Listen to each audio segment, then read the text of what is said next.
તો numerical portion ની અંદર એક્સરસાઇઝ એટલે ચેપ્ટર નંબર 1 નો ક્વેશ્ચન નંબર 21 ટેક્સ્ટ બુક જોડે લઈને બેસવું તો રકમ ખબર પડશે. ક્વેશ્ચન નંબર 21 ની અંદર તમને કંઈક આવું કીધું છે કે ગોલ્ડની પરમાણિક ત્રિજ્યા 0.144 નેનોમીટર છે અને ફલક કેન્દ્રિત એકમ કોષમાં સ્ફટિકીકરણ પામે છે તો તેની ધારની લંબાઈ શોધો. ગોલ્ડ એટલે એયુ. એયુ ની તમને પરમાણિક ત્રિજ્યા r આપી દીધી છે. કેટલી આપી છે તો 0.144 નેનોમીટર. એફસીસી માં સ્ફટિકીકરણ પામે છે. બાળકો એફસીસી હોય તો ધારનું સૂત્ર શું થાય? એ બરાબર 2r થાય ને. સાદો ઘન હોય તો બેટા 2r થાય. એફસીસી હોય તો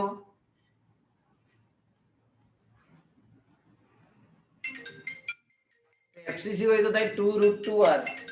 હવે એની અંદર વિચારીએ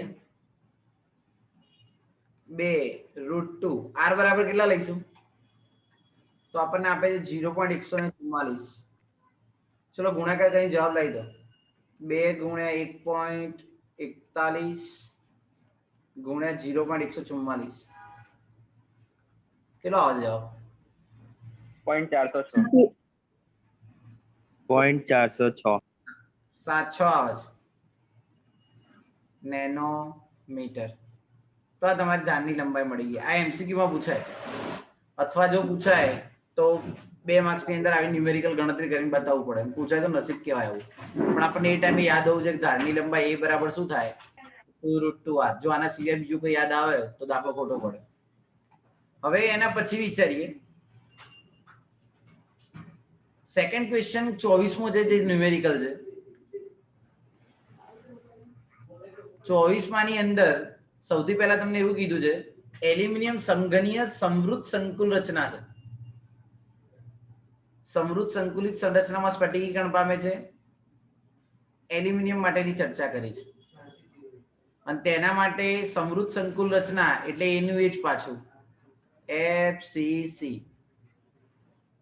પછી એમ કે ધાત્વિક ત્રિજ્યા r બરાબર કેટલા છે તો 125 પિકોમીટર. પછી એમ કહે છે કે એકમ કોષની ધારની લંબાઈ શોધો અને એલ્યુમિનિયમમાં 1 સેન્ટીમીટર કદમાં એકમ કોષ રહેલા છે તેની માહિતી મેળવો. ચલો એફસીસી હોય તો ફરીથી એ કેવી રીતે શોધાય? ધારની લંબાઈ 2√2r. હા તો 2√2r બરાબર શું થઈ જશે તો 2√2r. 2 અહીંયા આવશે 1.41 r બરાબર 125. કેટલો જવાબ આવ્યો બેટા? 353.5. એક્ઝેક્ટ બોલો. જો તમે 352.5 તો પિકોમીટર મળી ગયા. આટલા આ તમને એ મળ્યા. હવે આપણને એ ધારની લંબાઈ મળી ગઈ. હવે આપણે એકમ કોષમાં આવેલા પરમાણુ કદ એકમ કોષના કદ બરાબર શું શીખ્યા હતા આપણે? તો આપણે યાદ છે કદ શોધવું હોય ત્યારે હંમેશા આપણે 1 ક્યુબ કરતા હતા. 1 ક્યુબ. ચલો પિકોમીટર માંથી સેન્ટીમીટરમાં આવે એટલે કેટલા વડે ગુણવાના? તો 10⁻10 વડે. તો 352.5 ગુણ્યા 10⁻10 ક્યાંથી આયા ખબર પડી? પિકોમીટર માંથી શેમાં કરતા રહ્યા તો સેન્ટીમીટરમાં. હવે કરો તો ક્યુબ કેટલો આવે બેટા? 4.38 ગુણ્યા 10⁻23 4.38 ગુણ્યા 10⁻23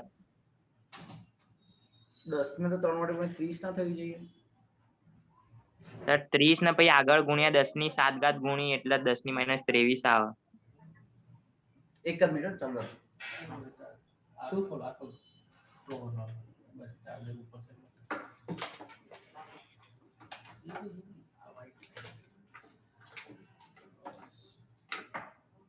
હા ફરીથી એકવાર. સૌથી પહેલી વસ્તુ તો એ તમને કદ 1 ક્યુબ શોધવા દો. 352.5 ગુણ્યા 10⁻10 ની ક્યુબ કર્યો. ક્યુબ કર્યો તો કેટલા આયા ફરીથી બોલી જાવ હેડો.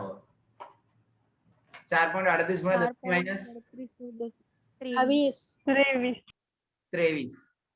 ડન. હવે આટલી વસ્તુ મળી એનું રીઝન એવું છે 352.5 નો તમે ક્યુબ કરો અને પછી પોઈન્ટ હટાવો ત્યારે 10 ની માઇનસ 23 થશે. અહીંયા આવશે સેન્ટીમીટર ક્યુબ. હવે આપણે શોધવાનું છે એકમ કોષની સંખ્યા.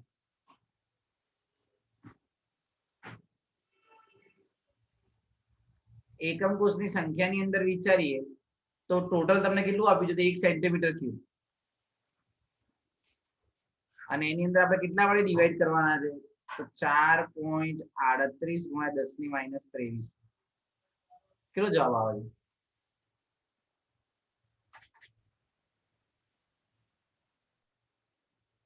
એક ભાગ્યા 4.38 કરો કેટલા આવે?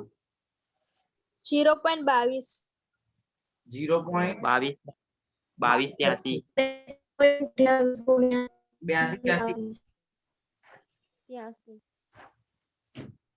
ગુણ્યા 10 પ્લસ 23 થાય. ચલો આમ ખસી જાવ તો 2.28 ગુણ્યા 10 ની કેટલી ઘાત થઈ જશે? તો 22. અને આ તમારો જવાબ. તો ફરીથી એકવાર પહેલા તો તમને ધારની લંબાઈ શોધવાની કીધી, શોધી નાખી. પછી એકમ કોષની સંખ્યા શોધવાની કીધી હોય તો ટોટલ કદ શોધવાનું અને જે આપેલું હોય એને ટોટલ કદ વડે ભાગી નાખવાના તો તમને એકમ કોષની સંખ્યા મળે. એના પછી વિચારીએ 25મો મોસ્ટ ટાઈમ બી ગુજકેટમાં પૂછાયેલો છે અને 2 માર્ક્સમાં પૂછવાની મેક્સિમમ શક્યતા ધરાવે. એવું કીધું છે કે NaCl ના 10 ની માઇનસ 3 મોલ ટકા SrCl2 નું ડ્રોપ કરો. ડ્રોપ કરવું એટલે શું બેટા? તો અશુદ્ધિ ઉમેરવી. તો ધનાયનના અવકાશની સાંદ્રતા શોધવાની કીધી છે. શું શોધવાનું કીધું છે? ધનાયનના અવકાશની સાંદ્રતા શોધવાની કીધેલી છે. હવે સિમ્પલ વસ્તુ છે કે NaCl ની અંદર તમે SrCl2 ઉમેરો તો એક Sr+2 ઉમેરાય, એક Sr+2 ઉમેરાય તો કેટલા Na+ નું વિસ્થાપન થાય? 2. નું રીઝન શું છે? તો Na+ આવે અને Sr+2 છે. માની લો કે NaCl નો પરમાણુ છે આ રીતે Na+Cl- Na+Cl- Na+Cl-. હવે આ Na+Cl- ની અંદર જો 12 થી SrCl2 ઉમેરો તો એક જગ્યાએ Sr+2 આવે અને બાકીની એક જગ્યા કેવી રહે? તો ખાલી પડી રહે. કારણ કે એક Sr+2 કેટલાનું વિસ્થાપન કરે? તો 2Na+. 1 મિનિટ બેટા ચાલુ રાખજો.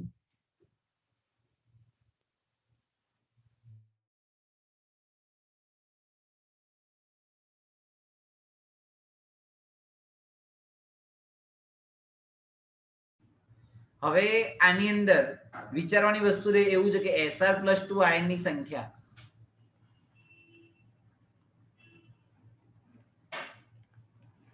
ગુણ્યા 10 ની માઇનસ 3 છે. ટકામાંથી નોર્મલમાં આવો શું કરવાનું?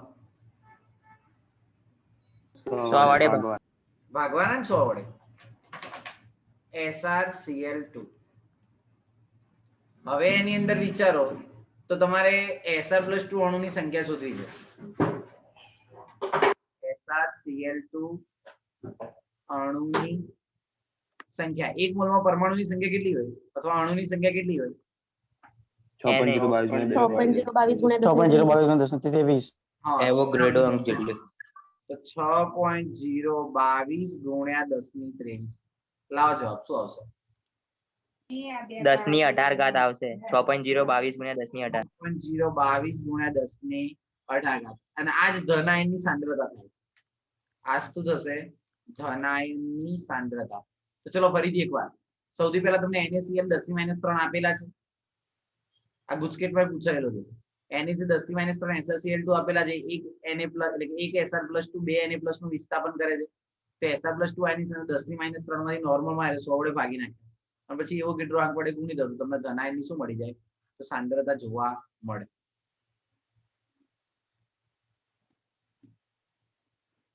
હવે એના પછી સેકન્ડ સ્વાધ્યાયના બધા પૂરા થાય છે. હવે આ ચેપ્ટરમાં કેટલી એવી માહિતી છે જે તમને આપવી જોઈએ અને તમને ખબર જ હોવી જોઈએ કે જેના રિલેટેડ એમસીક્યુ પૂછાય છે. તો આપણે સૌથી પહેલી વસ્તુ વિચારીએ સાદો ઘન.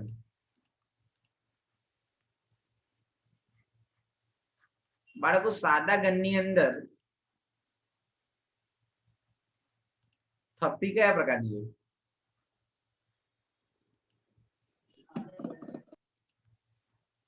એ પ્રકારની. હા, તો કયા પ્રકારની હોય?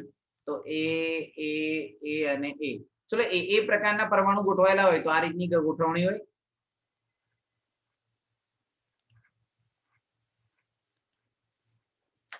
તો એ પ્રકારની ગોઠવણીની અંદર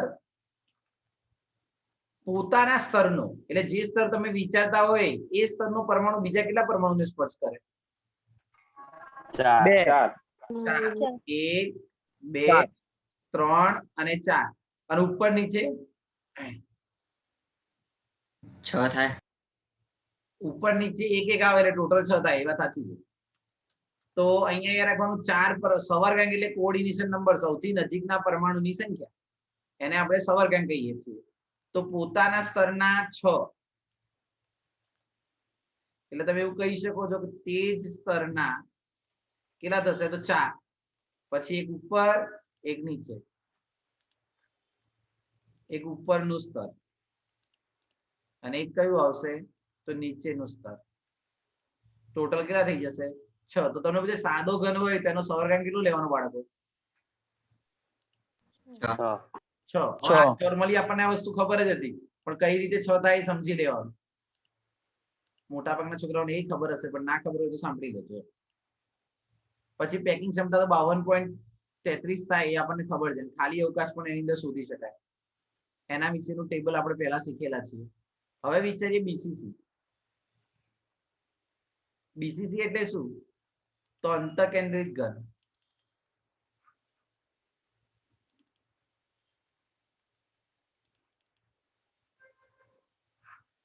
બીસીસી એટલે શું આવશે? તો અંતઃકેન્દ્રિત ઘન. ચલો અંતઃકેન્દ્રિત ઘનની અંદર રચના કયા પ્રકારની હોય? તો એ બી પ્રકારની જોવા મળે. આની અંદર યાદ રાખવાનું સવર્ગાંકની અંદર એબીસી જે રચના હોય ને એની અંદર પોતાના સ્તરના 0 હોય. પોતાના સ્તરના પરમાણુને સ્પર્શ કરે નહીં, પણ ઉપરના 4 અને નીચેના 4 એટલે 8 કે પોતાના સ્તરના સ્પર્શ ના કરે. બીસીસી ની રચના કેવી હોય? યાદ છે? ભૂલી ગયા?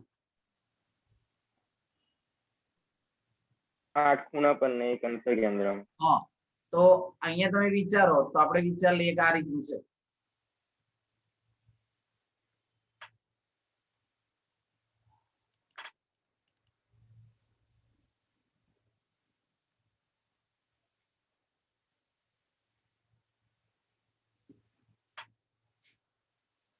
તો અહીંયા તમે વિચારો તો આ બધા થશે ખૂણા.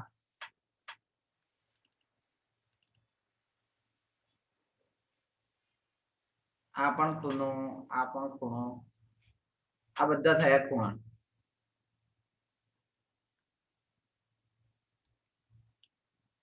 ખૂણા સિવાય એક કેન્દ્રમાં હોય. તો ચલો આ પોતાના સ્તરમાં તો એ કઈ નથી, પણ એના ઉપરના સ્તરમાં વિચારો કેટલા આયા?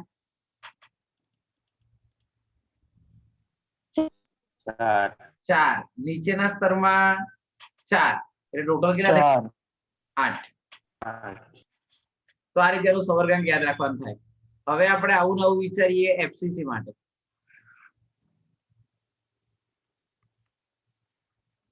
એફસીસી જેને કહેવાય ફલક કેન્દ્રિત ઘન.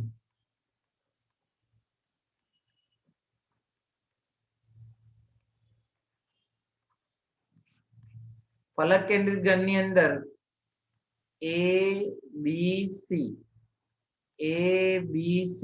અને આના સિવાય એબી આવે.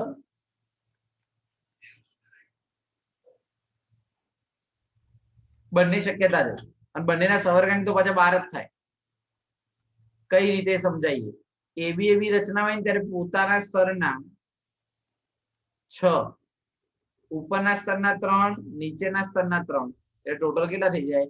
12. કઈ રીતે સમજીએ? તો 1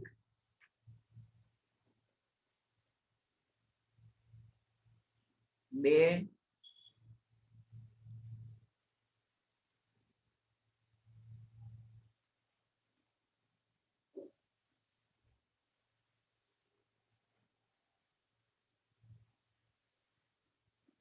તો પોતાના સ્તરના તમે વિચારો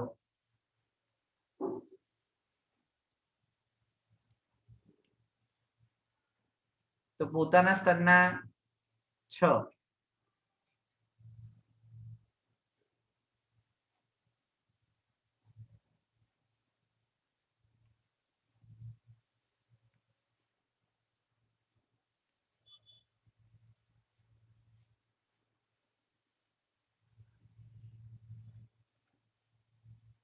અને નીચેવાળા સ્તરના પણ 6 તો તમે કેટલો સવર્ગાંક થાય તો 12 કઈ રીતે તો પોતાના સ્તરના 6 ઉપરના 3 અને નીચેના 3 ટોટલ કેટલો આવ્યો સવર્ગાંક તો 12 આ કઈ રચના બી એબી થઈ કે એબીસી એબીસી થઈ એબી એબી એબી એબી AB AB કારણ કે એ બી અને A. યાદ રાખજો એબી એબી સ્તર હોય તો પહેલું અને ત્રીજું સમાન હોય પણ એબીસી હોય તો શું થાય માત્ર ફેરફાર એટલો જ થાય કે આ બે પહેલું અને ચોથું સમાન.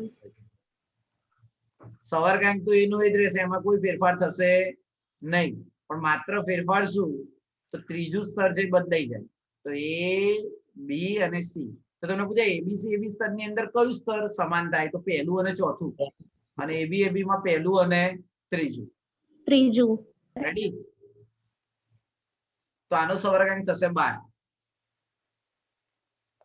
પેકિંગ ક્ષમતા તમને ખબર છે 74 થાય હવે જેમ કેટલાક બંધારણો એવા છે કે જેની અંદર આપણને દાખલા પૂછાય ત્યારે કન્ફ્યુઝન કરે છે દાખલા તરીકે વિકર્ણ પર કઈ રીતે દૂર થતા હોય પરમાણુ એ બધાની ચર્ચા આવે છે તો આના માટે શું વિચારી શકો તમે તો પહેલી વસ્તુ વિચારીએ NaCl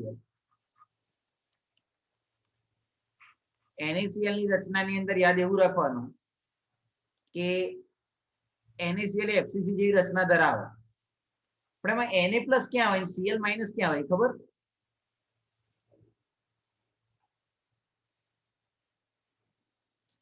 Na+ હા અષ્ટફલકીય છિદ્રમાં હા અને બીજો ક્યાં હોય ધારના કેન્દ્રમાં અષ્ટફલકીય છિદ્રમાં જોવા મળે અને ધારના કેન્દ્રમાં સરસ હવે અષ્ટફલકીય છિદ્રોની સંખ્યા કેટલી હોય તો પરમાણુ જેટલી જ હોય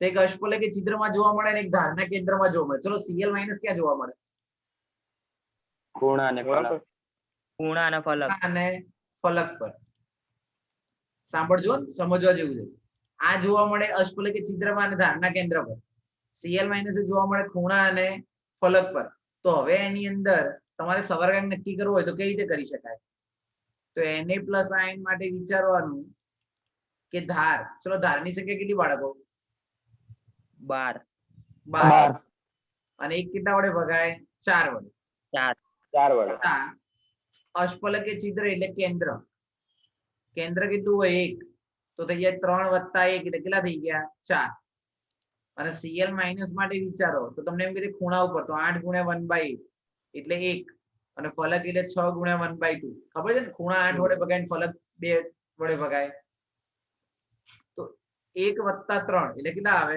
4 હવે યાદ કરો આપણે એની અંદર લખતા હતા કે Na+ અને Cl- માં કેટલા જેમ આવે તો 4/4 એટલે થઈ જાય 1/1 અને આ રીતે તેને દર્શાવી શકાય આને રોક સોલ્ટ પણ કહેવાય NaCl પણ કહેવાય અને સોડિયમ ક્લોરાઇડ પણ કહેવાય બીજી વસ્તુ ફરીથી યાદ રાખજો NaCl કઈ જગ્યાએ જોવા મળે તો કેન્દ્ર અને ધારના કેન્દ્ર પર એટલે કે Na+ અને Cl- ક્યાં જોવા મળે તો ખૂણા અને ફલક પર એટલે 4/4 એટલે કેટલા થઈ ગયા તો 1/1 હવે પ્રશ્ન થાય આવું નવું બંધારણ ધરાવતા ઘટકો કયા કે જે NaCl જેવું જ બંધારણ ધરાવે તો એક આવે LiX X ફોર હેલોજન્સ પછી આવે NaX પછી આવે KX અને પછી આવે RBX એટલે તમે કહી શકો તો પહેલા સમૂહના બધા હેલાઇડ આલ્કલી હેલાઇડ NaCl જેવી રચના ધરાવે છે તો બીજા સમૂહની અંદર બેરિલિયમ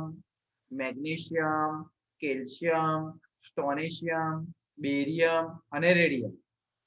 અને સલ્ફાઇડમાં અપવાદરૂપ છે જે યાદ રાખવાના AgF, AgCl અને AgBr અને NH4X. આટલા બધા છે કે જે કયો ગુણધર્મ ધરાવે છે તો NaCl જેવું બંધારણ જોવા મળે. આ તમારે JEE નીટ માટે યાદ રાખવાનું, પણ ઉપરનો આઈડિયા તો તમને હોવો જ જોઈએ, કારણ કે ઘણી વાર એ બોર્ડમાં આવી જાય છે, ગુસ્કેટમાં પણ એસે MCQ આવે છે. તો હવે પછી ગમે ત્યારે પૂછાય તો NaCl ની રચનામાં ધન આયન ક્યાં જોવા મળે? ધાર અને ધના અષ્ટફલકીય કેન્દ્રમાં અને છિદ્ર. અષ્ટફલકીય છિદ્રમાં. અષ્ટફલકીય છિદ્રમાં. અષ્ટફલકીય છિદ્ર ક્યાં હોય તો કેન્દ્રમાં. ધારનું કેન્દ્ર કેટલું લીધું? ધાર 12 અને એના કેન્દ્ર પણ 12, પણ 1 4 વડે ભગાય એટલે 12 ભાગ્યા 4 એટલે 3 અને કેન્દ્ર 1 એટલે 4. Cl માઈનસ માં ખૂણા 8 ગુણ્યા 1/8 અને 6 ગુણ્યા 1/2 એટલે 1 વત્તા 3 એટલે કેટલા થઈ જશે? 4. અને એ રીતે આને સમજાવી શકાય. આવી ને આવી આપણે રચના સમજવાની છે. CaCl જેને કહેવાય સીઝિયમ ક્લોરાઇડ. આ પહેલાય તમે આના વિશે સાંભળેલું તો છે જ. સીઝિયમ ક્લોરાઇડ ની રચના કોના જેવી હોય? BCC કેન્દ્રિત ઘન જેવી જોવા મળે. હવે એની અંદર યાદ એવું રાખવાનું કે એની રચનાની અંદર ધન આયનનું કદ છે એ Cl- ના કદ કરતા કેવું હોય? ઓછું હોય. આનું કદ નાનું હોય અને આનું કદ મોટું હોય.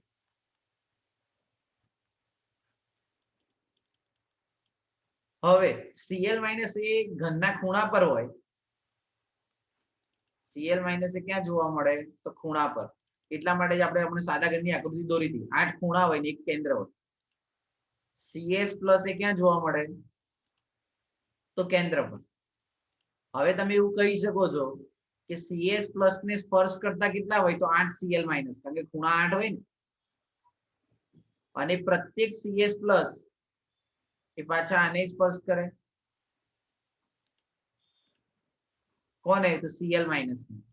તો તમે કહી શકો છો કે અહીંયા સવર્ગાંક કેટલો આવશે? તો CS+ અને Cl- 8/8. અને યાદ એવું રાખવાનું કે એક કેન્દ્ર પર એટલે પરમાણુ 1 અને 8 ખૂણા પણ 8 ગુણ્યા 1/8 એટલે 1. તો CaCl માં Z બરાબર કેટલા લેશો?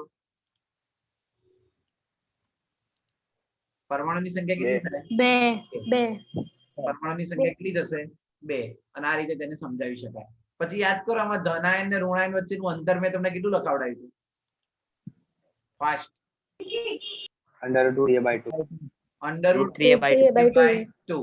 પછી બાળકો તમને એવું પૂછાય કે અંતસ્થ વિકર્ણની સંખ્યા લંબાઈ કેટલી હોય? √3a. √3a. આ વસ્તુ મગજમાં ફિટ હોવી જોઈએ.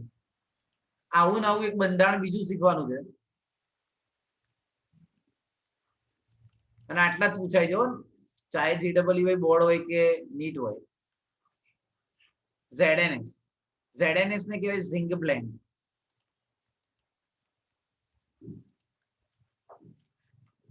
ઝિંક બ્લેન્ડ ના બંધારણની અંદર જોવા મળે તો યાદ રાખવાનું S-2 છે ને FCC રચના ધરાવે. FCC એટલે ફલક કેન્દ્રિત ક્યુબિક ક્લોઝ પેક રચના. જે કઈ જગ્યાએ હોય? તો એક હોય ખૂણા પર અને ફલક જગ્યાએ જોવા મળે તો ફલક ઉપર. ખાસ મહત્વની સમજવાની વસ્તુ એ છે કે Zn+2 છે ને એ ચતુષ્ફલકીય છિદ્રનો 50% ભાગ રૂપે. ચલો બાળકો, FCC હોય તો પરમાણુની સંખ્યા 4, તો ચતુષ્ફલકીય છિદ્રનો કેટલા થાય? 8. પણ એનો ભાગ રોકે છે તો 50%. તો 8 ના 50% એટલે 4 થાય. એટલે એકાંતરે હોય. કેવા હોય? એકાંતરે. એટલે એક છોડીને એક Zn+2 જોવા મળે. ફરીથી યાદ રાખજો, S-2 FCC રચના ધરાવે એટલે એના પરમાણુની સંખ્યા 4. Zn+2 એ T વર્ડમાં જોવા મળે એટલે ક્યાં જોવા મળે? તો ચતુષ્ફલકીય છિદ્રમાં.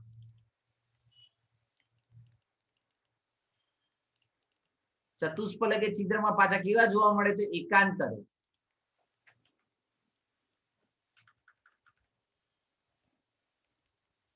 એકાંતરે પણ કહી શકો અને એનો 50% ભાગ રોકે છે એવું પણ કહી શકો. એટલે બંનેની રચના કેટલી થઈ? તો ZNS ની અંદર એકમ કોષની પરમાણુની સંખ્યા કેટલી થઈ જશે? તો 4. એકમ કોષના પરમાણુની સંખ્યા કેટલી થશે? 4 થાય છે. અને યાદ રાખવાનું S-2 ઝિંક બ્લેડમાં સીસીપી રચના પણ ધરાઈ શકે. ક્લોઝ પેક એટલે કે અતિ સમૃદ્ધ સંકુલ રચના અથવા ક્યુબિક ક્લોઝ પેક રચના. અને જો વુડસાઇટ હોય, ZNS ને વુડસાઇટ પણ આવે, આ ઘણીવાર કન્ફ્યુઝ કરે છે. જો વુડસાઇટ હોય ને તો એની રચના HCP હોય. જો વુડસાઇટ હોય તો શાની રચના જેવી જોવા મળે? તો HCP રચના જોવી પડે. અને બે રીતે તેને સમજાવી શકાય. અને ZNS જેવું ઉદાહરણ ધરાવતા તત્વો બીજા કયા કે જે ZNS જેવું વર્તન દર્શાવે? તો CuCl, CuBr, હેલોજન વાળા ઇન્સર્ટ Cu જોડે જોડાયેલા હોય, CuI, CDS, AgI અને BeS. આ બધા જે છે એ ZNS જેવી રચના ધરાવે, જેમાં S-2 ક્યાં હોય તો FCC માં, ધન આયન ક્યાં હોય તો ચતુષ્ફલકીય છિદ્રના 50% ભાગરૂપે. એના પછી વિચારવામાં આવે તો એના પછીની રચના છે એ છે ફ્લોરાઇડ.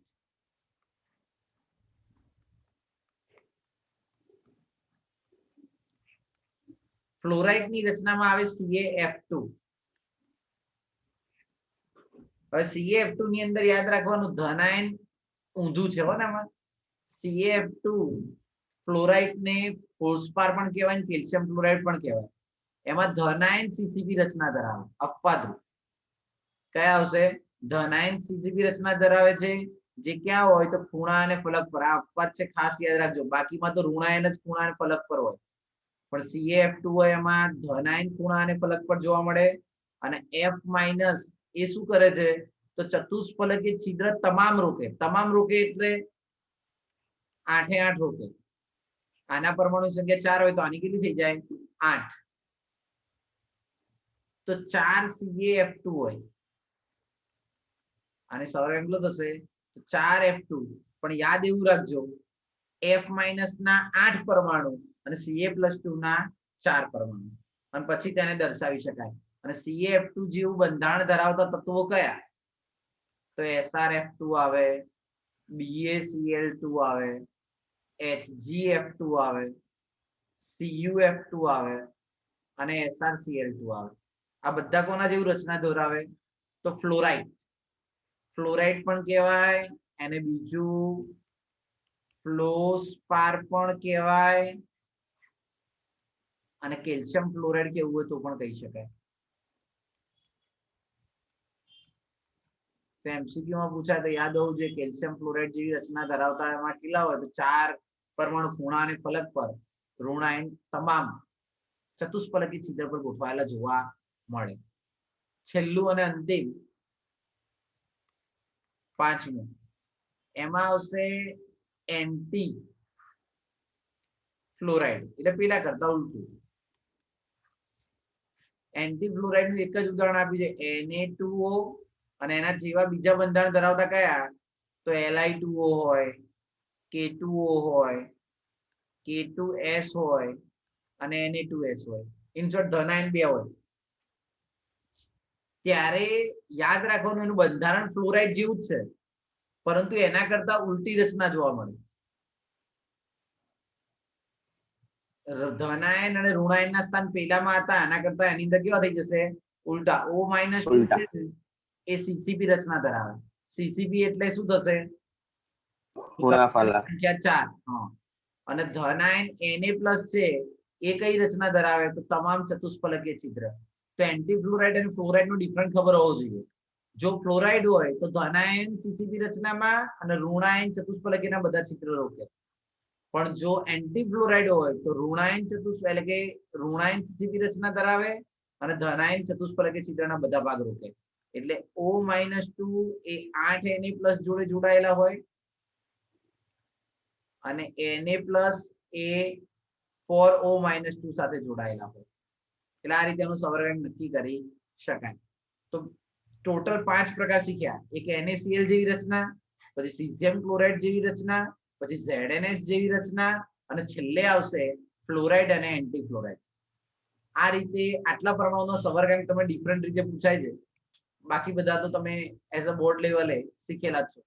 તો આટલી વસ્તુ વ્યવસ્થિત અને પ્રોપર તૈયાર કરવી, તમે આના MCQ સોલ્વ કરવા. અને ચેપ્ટર 1 ના એમસીક્યુ નું પેપર એટલે કે પ્રેક્ટિસ પેપર હું મૂકીશ બોર્ડ લેવલના કેવી રીતના આવે ગ્રુપમાં સેન્ડ કરી દઈશ. એકવાર સોલ્વ કરવાનું, સપોઝ ત્યાં કોઈ ડાઉટ હોય તો પૂછી લેવું. હવે નેક્સ્ટ ટાઈમથી આપણે ચેપ્ટર નંબર 2 ના દાખલા જે બાકી છે સ્વાધ્યાયના એ ચાલુ કરીશું.